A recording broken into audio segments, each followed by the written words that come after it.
Салам достор. Сиздер үчүн дагы бир пайдалуу кеңешибиз жаңгактын дарылыгы тууралуу айта кетсек.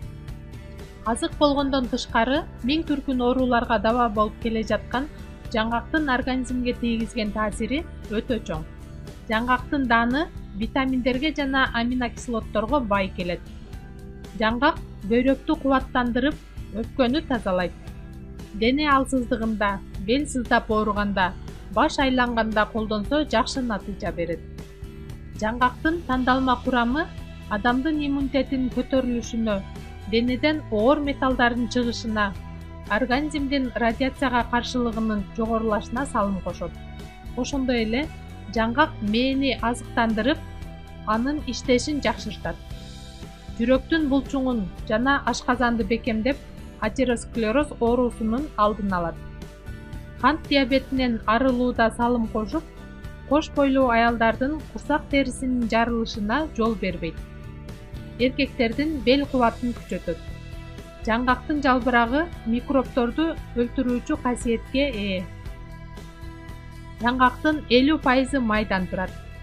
Жаңгак майы заманбап жана элдик медицинада көз ооруганда, тери жаратында жана эмчектин үрпү кесилгенде сыйпоо үчүн колдонулат. Кулак ооруганда кулакка тамызылат. Кандай оорулар үчүн колдонууга болбойт десеңиз, псориаз, экзема, нейродермит, бөрү жатыш ооруларынан жапа чеккендерге колдонууга болбойт. Ошондой эле гастрит оорусунун курчуп турган кезинде пайдаланууга тыюу салынат.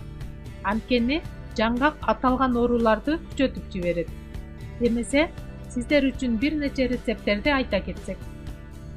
Эс тутумду калыпка келтирүү үчүн жаңгак бальзамын даярдоо керек. Ал үчүн 1 кг жаңгакка 300 г бал кошулат. Ал эми 100 г алойго 300 г суу кошулуп, өзүнчө кайнатылып, анан муздатып алат.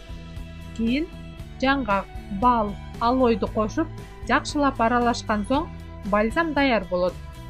Бул бальзам күнүнө 1 аш кашыктан 3 маал колдонулат. Иммунитетти көтөрүү үчүн 500 г майдаланган жаңгакка 300 г бал, 100 г алойдун ширеси, 4 даана лимондун ширеси жана 1 стакан арак кошулат. Аралашма 1 сутка тыныктырылат. Тамак ичерден 30 мүнөт мурун аш кашыктан ичүү сунушталат. Жаңгактын кургатылып майдаланылган жалбырагынан 2 аш кашык термоско салып, үстүнө жарым литр кайнаган суу куюп, түнү менен термосто калтыруу керек. Эртеси даяр болгон чайды 50 грамдан 4 маал ичүү сунушталат. Тишти тазалоодо көк жаңгактын сыртындагы калың кабык менен тишти сүртсө, тиш аппак болуп чыга келет. Ооз ичиндеги жагымсыз жыттар дагы кетет. Бел кубатты күчөтүү үчүн 100 г жаңгак менен 1 аш кашык балды аралаштырабыз. Ар күнү уктаарга 3-4 саат калганда 1 аш кашыктан кабыл алуу керек. Таасири бир нече күндөн кийин байкала баштайт. Сөөлдөн кутулуу үчүн жаңгактын жалбырагын бир идишке салып, үстүнө суу куюп кайнатып алат. Анан кайнатма муздап калганда, сөөлдүн үстүнө жалбыракты суусу менен басып, үстүнө пакет коюп таңуу кажет. Муну күндүзү деле бир нече ирет жасай берүүгө болот. Сөөл алгач карарып, анан өлчөмү кичирейип баштап, акырындап жоголот. Узак жашайм десеңиз, күнүнө 3 даана жаңгак жеп турууну унутпаңыз. Пайдалуу кеңештерибиз сизге жаккан болсо, сөзсүз каналга катталыңыздар.